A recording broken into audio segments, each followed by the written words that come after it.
Hello, this is Dr. Danielle with another little micro training, a little special one because some people ask me, can you do the tapping on animals? And I say, well, I haven't seen many videos that show how to do the tapping on animals, so why not?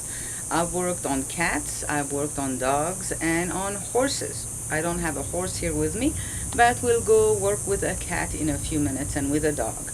So what did I do with the horse? The horse threw my daughter every time she mounted the horse and would somehow tap a certain point with her boots, the horse would just spook and run away and throw her. And we learned that the horse had been abused and had been beaten. So every time her boot would touch that spot where he was beaten, he would freak out. So what we did was doing the tapping technique on his face, on his forehead, on his chest, and I was working with a trainer and she would tap on the horse at different places, and eventually it did not spook the house at all anymore, and he hasn't thrown people ever since.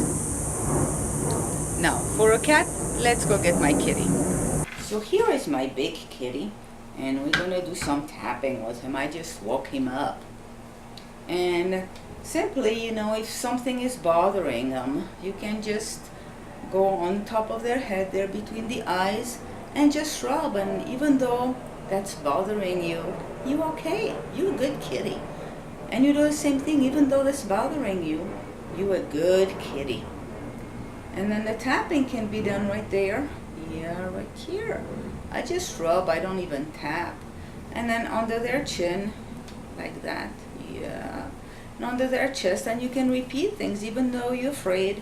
Even though, you have an hour, you okay. You don't have to say, I deeply and completely love and accept myself. They just okay. Even though you have that problem, deeply accept yourself, or you're going to be okay, or you are okay. And that's the way we do it. Now, it doesn't work for everything. It works for discomfort, maybe for fear. But unfortunately, his brother was clubbed by somebody. I imagine he came home meowing terribly and he was in pain. I took him to the vet and there's nothing that could be done. He had a brain injury and he had to be put down, which was very unfortunate. But some people have done the tapping, have helped their kittens or their cats and their dogs with a lot of problems just doing the tapping. So now let's go to my dog. Yeah. Okay, here is my dog Apache. And although I haven't had to use the tapping much for her, I used to have a puppy of quite a few years ago. When we went for a walk, who was attacked by a big dog, and ever since that he was very afraid of going to a certain place for a walk.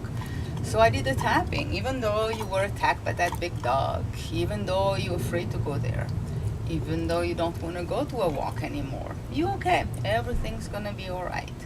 And then either do the tapping or just rubbing, and I like to rub under their chin because they like that. And the fear especially is on the chest, so we can tap on the chest, which is what I did a lot with a horse who had been abused. A lot here between their eyes and then right here. Worked fine.